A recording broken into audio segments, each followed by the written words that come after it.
Hello, this is Anna Pup on a new tutorial on how to make, well, not how to make, but how to fur your fursuit paws. First thing you're going to need is some fax fur, or faux fur, people call it that sometimes. You can buy it at any craft store, any Walmart. Just go back by the materials and go down by the styrofoam and crafts, and you'll find it. And you're going to need a knife, tape, and scissors. Oh, I forgot. Did I mention your fursuit paws? Probably.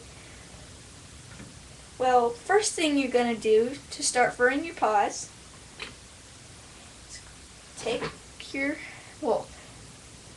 fur and set it aside for a while, because you're going to be using your paws. First, you take the tape and you take a strand and wrap it around your certain finger. All fingers are different, so we're not going to have a pattern like last time. We're going to wrap it around that finger, the tape, until it's completely covered in tape. Then we're going to take our scissors and we're going to, let's see. Darn it. Here, let's just use this one. We're going to snip along underneath there and then peel the tape off. Once you're done with that, you take your tape over to your fax fur and put it on the sticky side on the back of your fax fur where there's no fur. Well, you can't see fur or anything. Then, well, it's just fabric. Then, what you have to do is, you don't need to trace it, but some people like to trace it. You can if you want. You take your knife, and it might take a little bit of chewing to get through it, like a while to get through it with a knife, but it works a lot better than scissors, because scissors actually cut the real fur. So, that's why I prefer using a knife. After you've cut it out, you can make it a little bigger if you want. Better too big than too small. Then here's what it's going to look like. And here's going to be your piece of fur.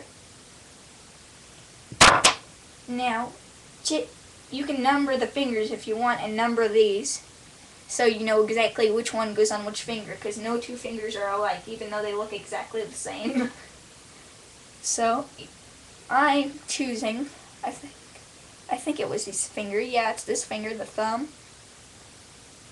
First thing you do is you wrap it around and try to get those ends together from the fur. If they reach, that's a really good sign. So, then you can go on to sewing. I forgot to mention you're going to sew, or did I? I always forget that stuff. You're going to take your needle. Well, first you're going to turn it inside out,